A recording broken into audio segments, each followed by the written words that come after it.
Assalamualaikum warahmatullahi wabarakatuh. Nama saya Rizky Andira, NIM 119380027. Di sini saya akan menjawab pertanyaan dari tugas manajemen desain. Pertanyaan nomor pertama ialah, apa yang dimaksud dengan manajemen? Secara umum, manajemen adalah suatu proses di mana seseorang dapat mengatur segala sesuatu yang dikerjakan oleh individu maupun kelompok yang bertujuan untuk mencapai suatu tujuan. Pertanyaan nomor 2 yaitu, manajemen dibagi menjadi berapa konsentrasi? Jelaskan. Di sini saya akan menjawab 4 konsentrasi. Yang pertama ada manajemen keuangan, yang kedua ada manajemen pemasaran, yang ketiga ada manajemen sumber daya manusia, dan yang keempat ada manajemen operasional. Manajemen keuangan adalah manajemen yang berfokus pada pengelolaan keuangan suatu perusahaan, mulai dari pengontrolan dan pemanfaatan suatu dana untuk memaksimalkan perusahaan tersebut. Lalu ada sumber daya manusia. Manajemen sumber daya manusia yaitu menitik beratkan seputar sumber daya manusia sebagai aset aktif perusahaan. Mulai dari teknik analisis dan fisik serta memberikan dorongan yang produktif agar dapat membantu perusahaan menjadi lebih baik. Lalu ada manajemen pemasaran. Manajemen pemasaran adalah konsentrasi yang meliputi memasarkan suatu produk untuk memenangkan persaingan, baik itu persaingan lokal maupun internasional. Lalu yang terakhir ada manajemen operasional. Pada manajemen operasional ini kita akan lebih mendalami ke sistematis suatu proses menggunakan tools tertentu serta analisis yang menyeluruh yang dapat meningkatkan keefektivitasan suatu perusahaan. Lalu pertanyaan nomor 3 ada, mengapa industri kreatif dalam ranah DKV memerlukan manajemen? Menurut saya ya, manajemen itu penting agar suatu instansi atau lembaga atau apapun itu bisa tersusun secara sistematis dan tidak acak-acakan. Kalau tidak ada manajemen, ya itu akan kacau gitu. Lalu pertanyaan nomor 4 yaitu, unsur apa saja yang menjadi pendorong keberhasilan membangun manajemen yang baik? Menurut saya itu yang pertama ada semangat yang kuat tentunya. Yang kedua ada kooperatif antara CEO perusahaan, karyawan perusahaan, OB perusahaan, customer service, dan semuanya. Lalu ada inovasi dan kreativitas. Karena tanpanya inovasi dan kreativitas, perusahaan akan monoton. Lalu ada relasi yang baik antara perusahaan dan semua orang. Lalu ada perusahaan itu tahu target pasarnya itu siapa, nah apa saja yang diinginkan mereka gitu.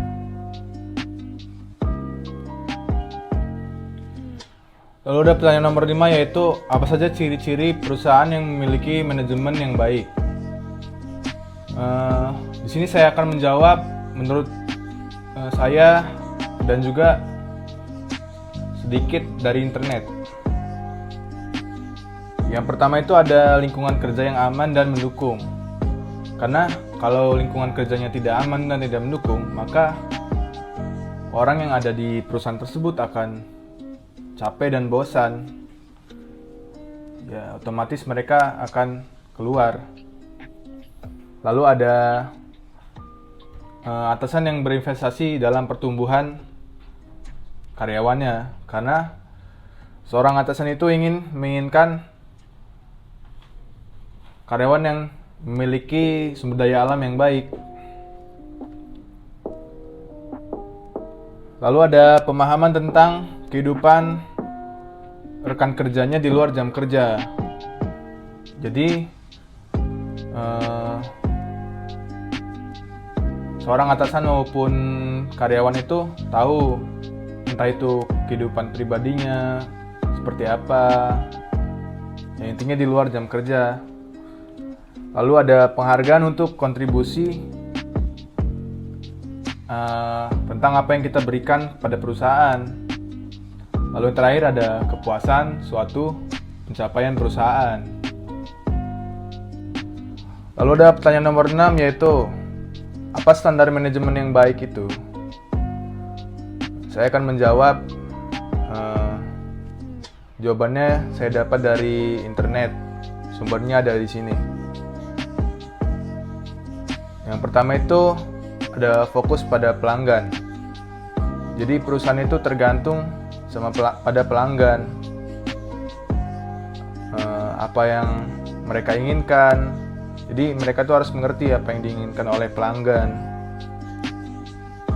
Yang kedua ada kepemimpinan. Jadi para pimpinan itu menetapkan, membangun kesatuan arah dan tujuan organisasi tersebut untuk menciptakan keberhasilan. Yang nomor 3 itu ada keterlibatan sumber daya manusia. Jadi sumber daya manusia pada semua tingkatan adalah faktor yang sangat penting dari suatu organisasi. Keterlibatan mereka ini sangat dapat digunakan untuk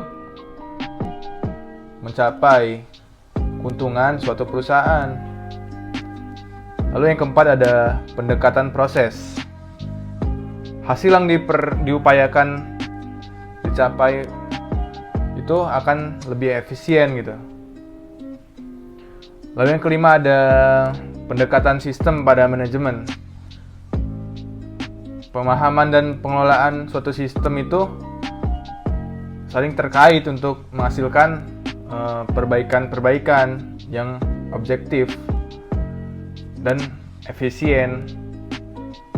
Lalu ada nomor 6 itu ada perbaikan yang berkesinambungan. Perbaikan yang berkesinambungan ini harus menjadi pekerjaan yang tetap dari organisasi. Lalu yang ketujuh ada hubungan yang saling menguntungkan dengan pemasok atau supplier. Perusahaan dan supplier ini adalah hubungan yang saling membutuhkan, simbiosis mutualisme gitu. Jadi mereka ini punya kerjasama yang menguntungkan dan menciptakan nilai keberhasilan karena dapat meningkatkan kemampuan ekonomi kedua belah pihak. Lalu pertanyaan nomor 7 ada sebutkan 2 perusahaan yang memiliki manajemen yang baik. Yang pertama yaitu Djarum. Kalau mendengar kata Djarum, pasti ingatnya adalah rokok. Ya, Djarum itu adalah perusahaan rokok terbesar yang ada di Indonesia untuk sekarang ini. Nah, PT Djarum ini didirikan oleh Budi dan Bambang Hartono pada tahun 1951. Mereka ini membeli perusahaan yang ingin bangkrut, yaitu MV Murup. Lalu mereka ganti namanya menjadi Djarum Gramophone. Lalu disingkat menjadi Djarum. Tapi perusahaan ini nih sempat mengalami kebakaran pada tahun 1963. Tapi pada akhirnya mereka bisa menangani bencana ini dan sukses hingga saat ini.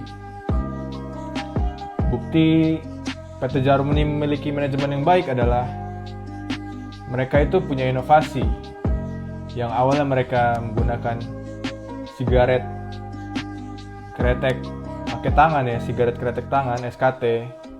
Lalu pada tahun 1971 mereka ubah menjadi sigaret kretek mesin atau SKM. Dan juga bukti keberhasilan lainnya adalah Budi dan Bambang Hartono ini sekarang adalah orang terkaya kedua di Indonesia. Lalu perusahaan yang memiliki manajemen yang baik, yang kedua ada perusahaan sepatu, yaitu Nike. Siapa sih nggak tahu Nike gitu kan? Semua orang sekarang mesti tahu namanya Nike. Nike ini didirikan pada tahun 1964 oleh pengusaha bernama Philip Knight asal Oregon.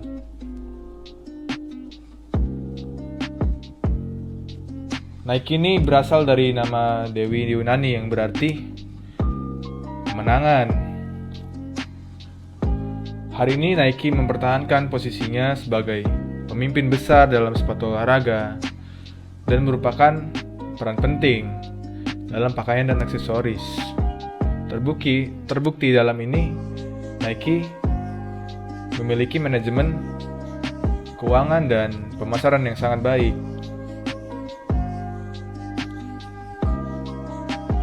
Dan juga Nike berhasil menggait banyak klub sepak bola dan artis-artis terkenal seperti Michael Jordan, Cristiano Ronaldo, dan lain-lain. Dan juga klub-klub sepak bola seperti Barcelona, Chelsea, Atletico Madrid, dan lain-lain. Sekian presentasi jawaban dari pertanyaan tugas manajemen desain.